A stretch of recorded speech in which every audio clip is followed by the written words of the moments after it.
Let the record reflect. Corroboration changed the file. The witness no longer stood alone.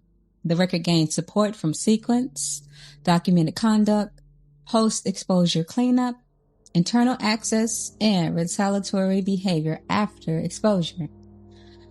This file does not ask whether the matter is supported. That question has already been answered. The file states what the evidence now reveals.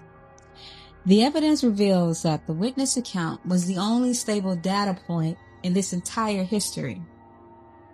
The evidence reveals that the respondent's version of events suffered structural collapse the moment it was subjected to forensic pressure.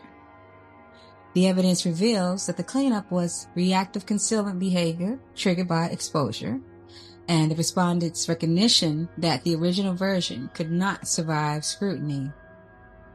The evidence reveals a clear divergence between the private version and the public version.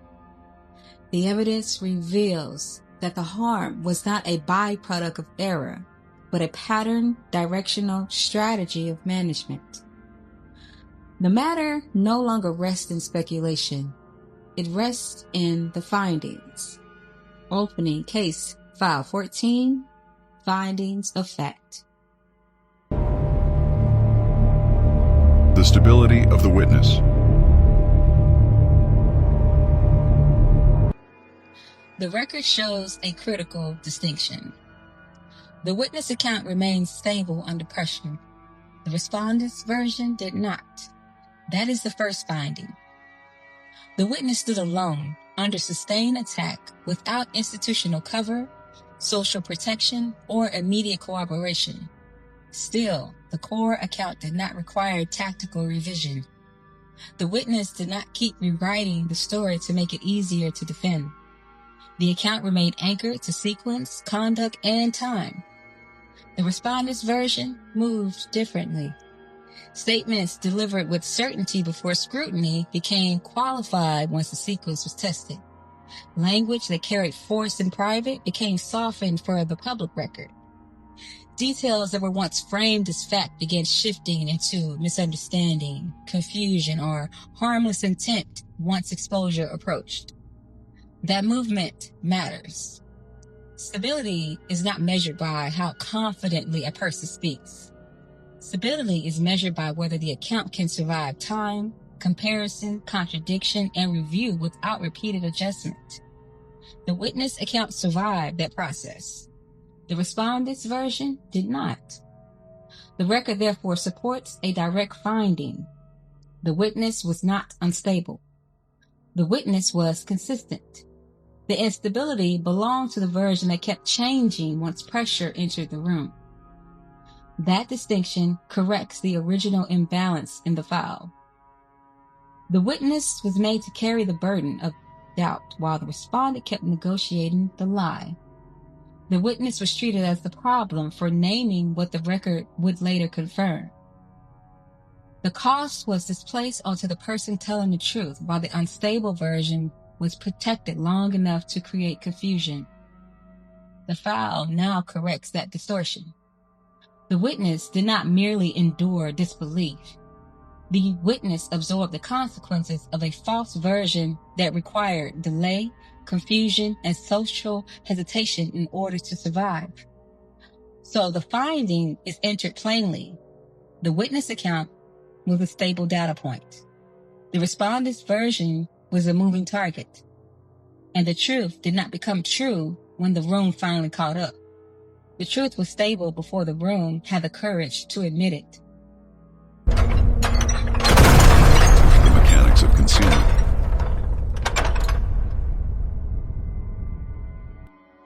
The record next turns to the cleanup. The cleanup matters because it reveals awareness, not confusion, not innocence, not a delayed attempt at accuracy, awareness. The respondent behaved like someone who understood that the original version had become dangerous. What was deleted matters. What was revised matters. What was softened matters. What was suddenly recast as misunderstanding only after the witness account gained support matters. These actions did not occur in isolation.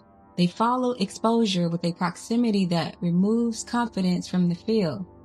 The timing is not background detail.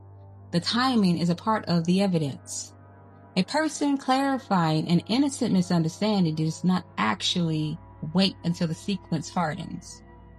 The witness gains support. The internal account surfaces and the original version begins failing comparison. That is not clarification. That is adjustment under threat. The respondent did not correct the story to make it truer. The respondent adjusted the story to make it more survivable. That distinction is central to the file. The record does not support the theory of innocent correction.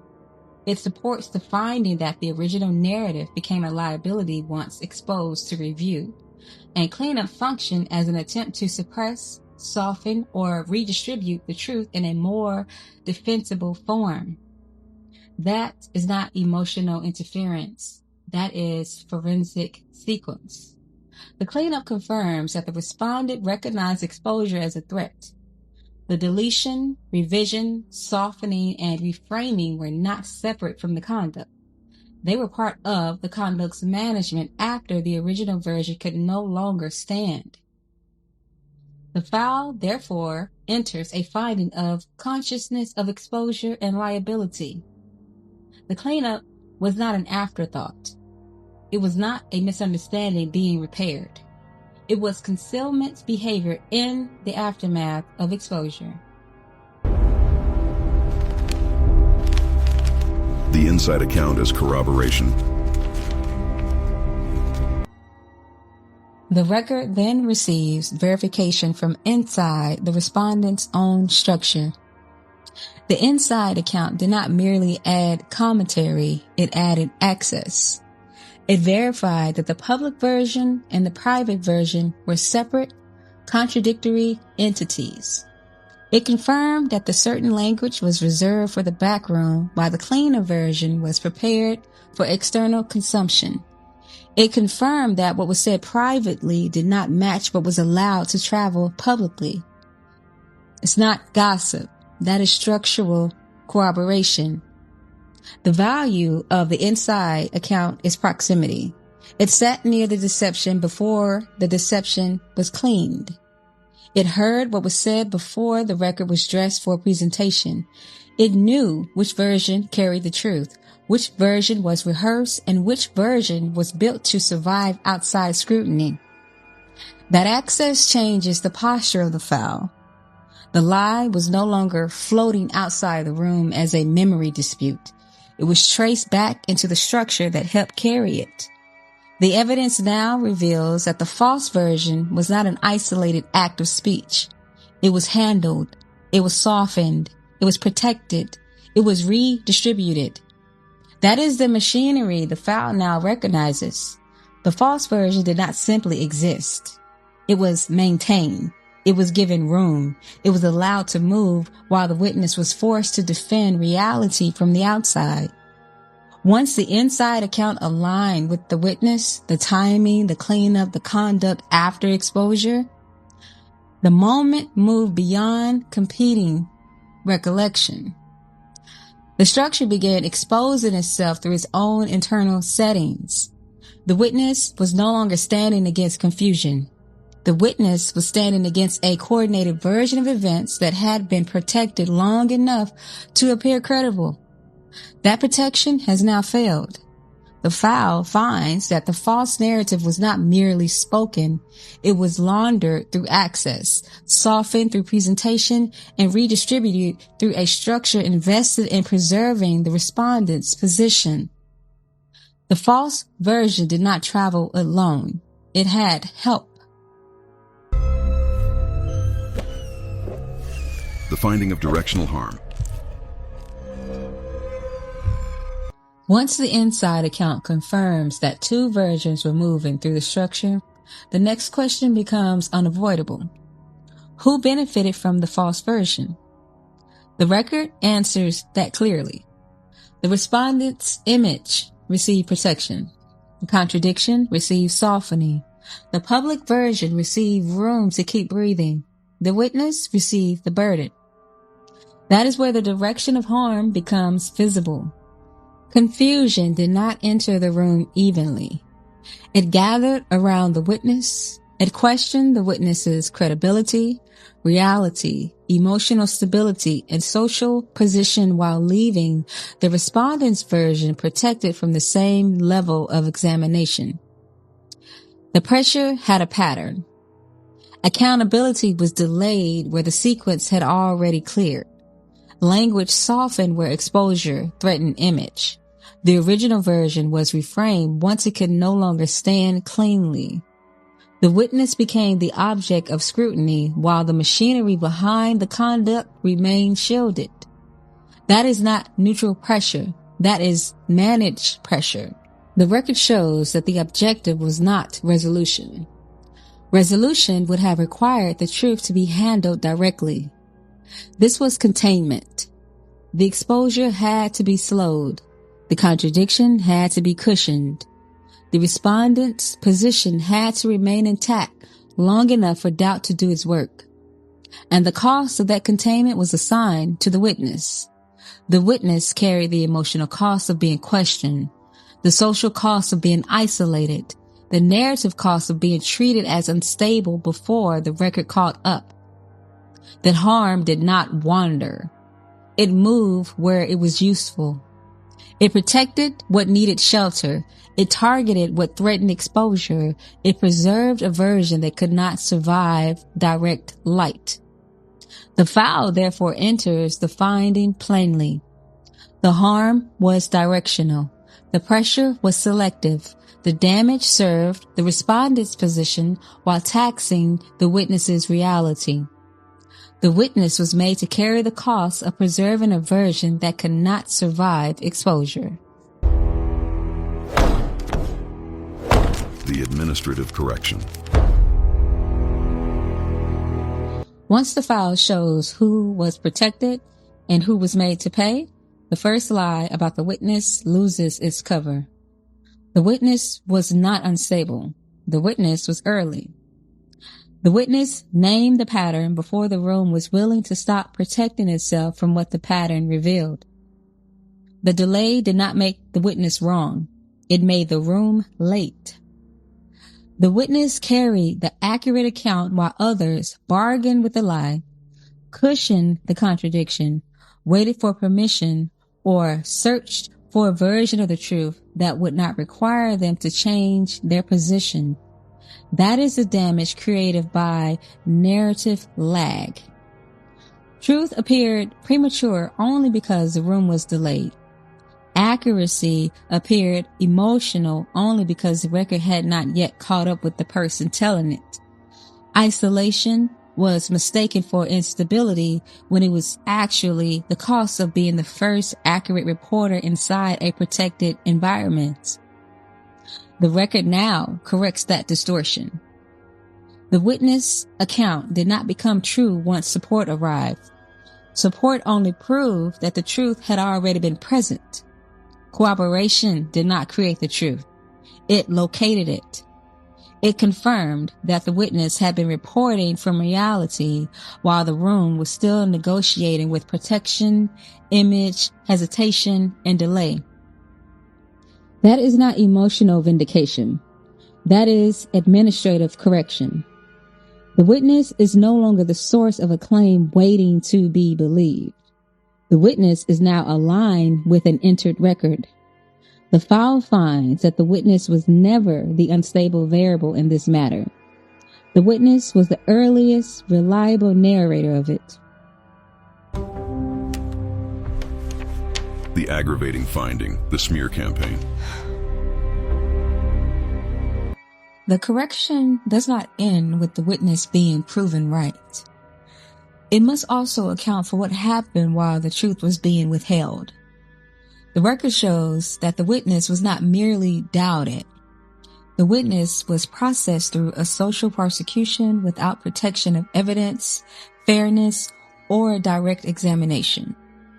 A false version was allowed to circulate long enough to damage credibility, long enough to isolate the witness, long enough to make accuracy look unstable, long enough to make the person telling the truth appear dangerous to the room that was actually being protected from exposure. That is the deeper harm, because the smear campaign did not need every person to know the full lie. It only needed enough people to respond to the witness through the version they had been fed. It only needed suspicion to travel faster than evidence. It only needed delay to do the work that direct accusation could not survive. That is how social execution works. Not always one public statement, sometimes through implication, through omission, through selective concern, through private framing, through the quiet distribution of doubt, through letting people believe the witness was the disturbance instead of the person disturbing the lie. The file finds that this was not a passive misunderstanding. This was reputation management at the witness's expense. The witness was not only carrying their own cross. The witness was made to carry the respondent's cross too. The witness carried the cost of the lie, the cost of the delay, the cost of the room's cowardice, and the cost of every person who knew enough to question the false version but chose silence instead. Corroboration withheld is not neutral. Truth delay is not harmless.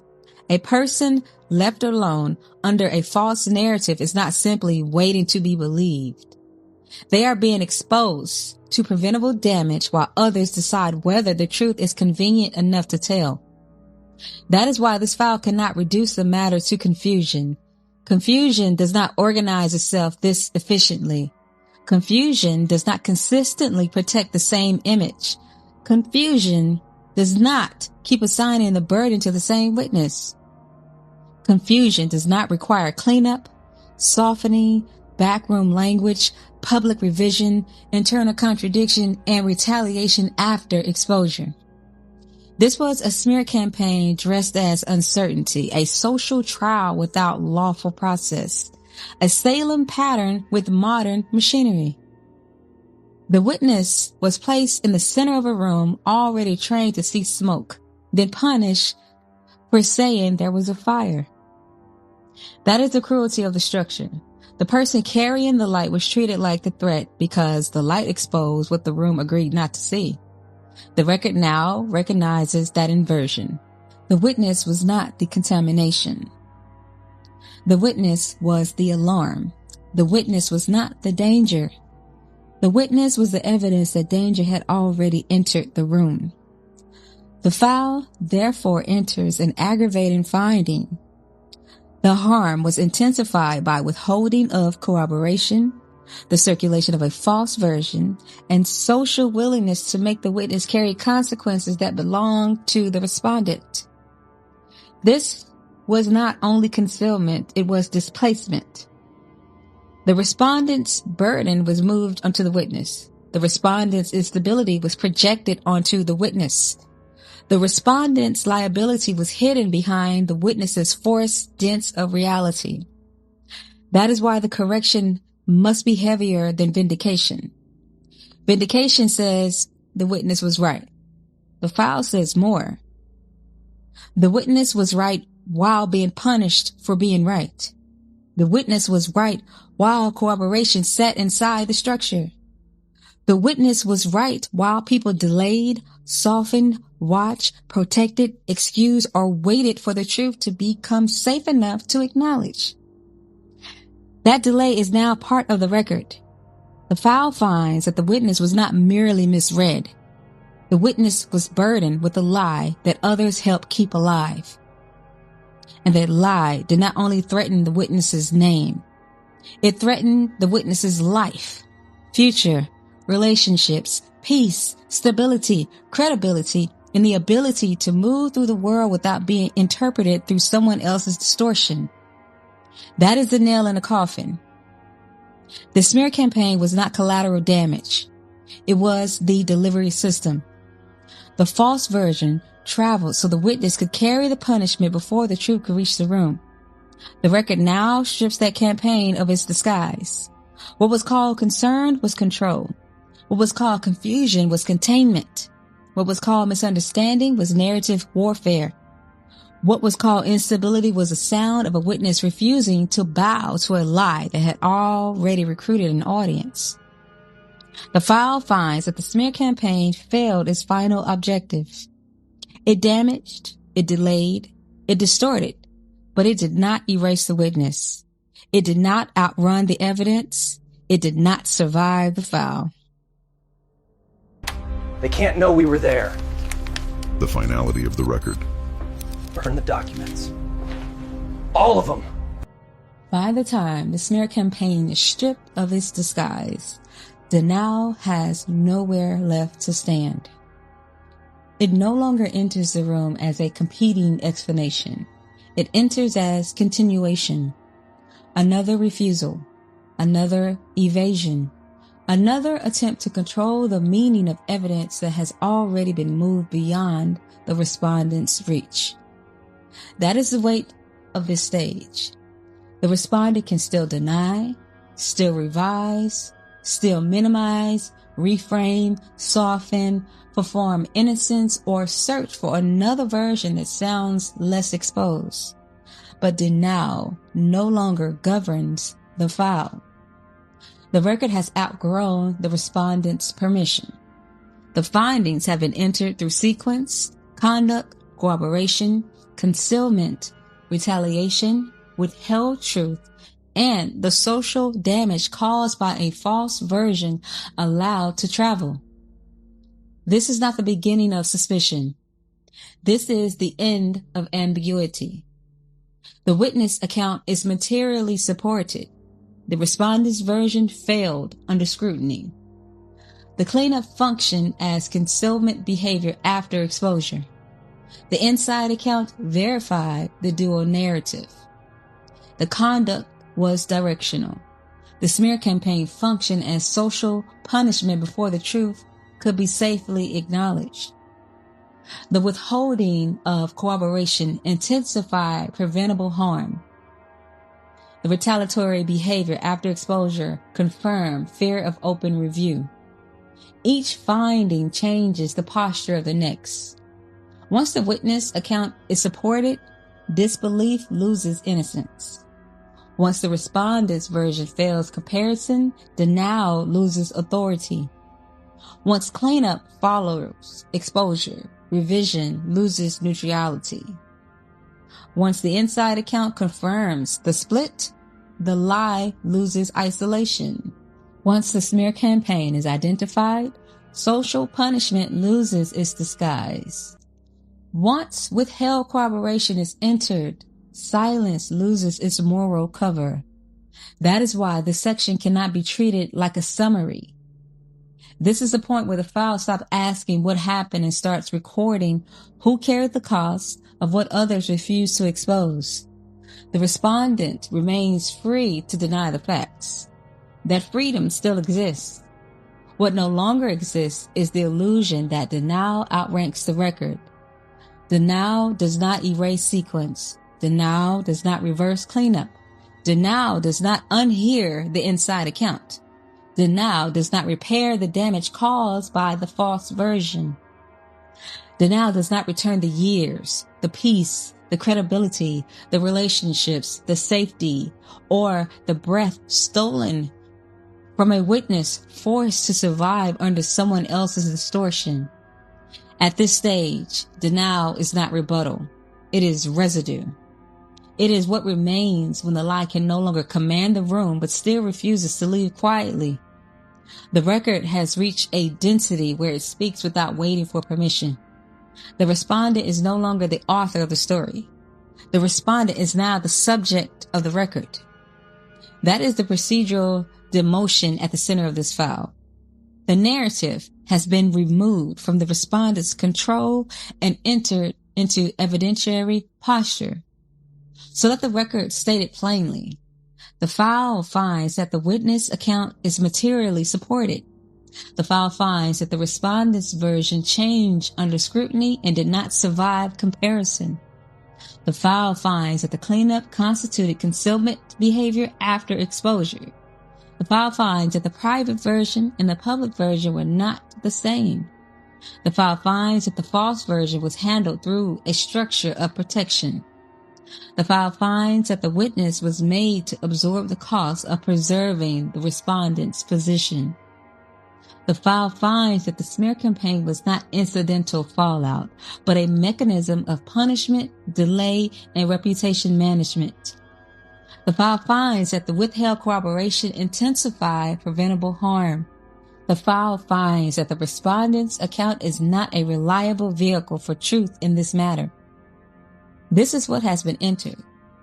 This is what denial now stands against. And when denial stands against an entered record, it does not create doubt. It creates self-impeachment. The findings of fact, entry of judgment. Let the record reflect.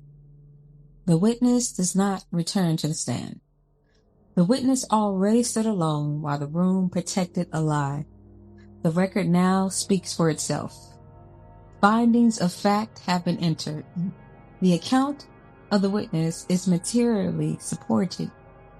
The account of the respondent is materially compromised. The cleanup is entered as consciousness of exposure. The private contradiction is entered as evidence of narrative fraud. The withheld corroboration is entered as aggravation of harm. The smear campaign is entered as coordinated mechanism of punishment, isolation, and reputational damage. The retaliation is entered as confirmation that the respondent understood the threat of review. This is no longer a question of disbelief. This is attachment.